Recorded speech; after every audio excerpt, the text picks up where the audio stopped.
សម័យបច្ចុប្បន្ននេះឃើញមួយចំនួនមេដាបិតាមានមេត្តាចំពោះកូនតែមេដាបិតាខ្លះអត់មានបញ្ញាក្នុងការចិញ្ចឹមកូនទេឲ្យគ្រប់យ៉ាងទៅកូនក្មេងឲ្យទូរស័ព្ទឲ្យលុយឲ្យអ្វីទាំងអស់ដែលជាការដុតកំឡោច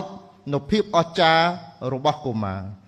ដោយគាត់គិតថាបើឲ្យគ្រប់យ៉ាងវាឆ្លោះបញ្ចាំងអំពីឋានៈរបស់គ្រួសារនៅក្នុងសង្គមតែការឲ្យយ៉ាងដូចនេះឈ្មោះថាការបំផ្លាញនៅ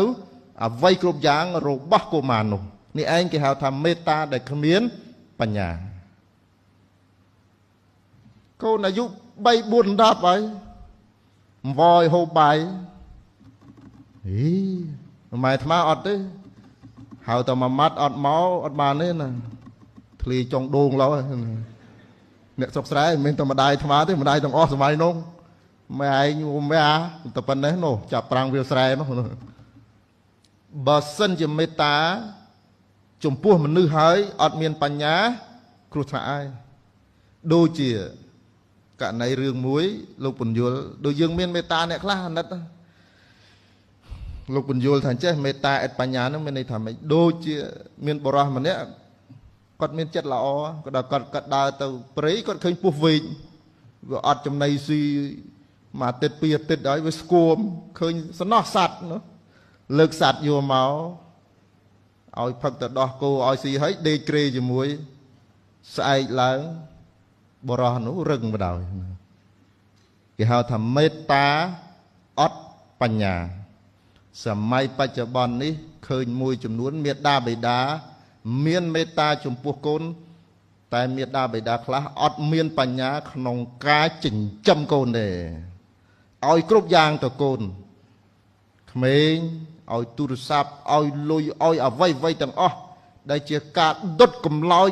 នៅភាពអស្ចារ្យរបស់កុមារដោយគាត់គិតថាបើឲ្យគ្រប់យ៉ាងវាឆ្លោះបញ្ចាំងអំពីឋានៈរបស់គ្រួសារនៅក្នុងសង្គមតែការឲ្យយ៉ាងដូចនេះឈ្មោះថាការបំផ្លាញនៅអ្វីគ្រប់យ៉ាងរបស់កុមារនោះនេះឯងគេហៅថាមេត្តាដែលគ្មានបញ្ញាកូនអាយុ3 4 10ហើយអង្វរហូបបាយម៉ែអាត្មាអត់ទេហៅតែមួយម៉ាត់អត់មកអត់បានទេណាធ្លីចុងដូងឡោអ្នកស្រុកស្រែមិនមែនតែម្ដាយអាត្មាទេម្ដាយទាំងអស់សម័យនោះ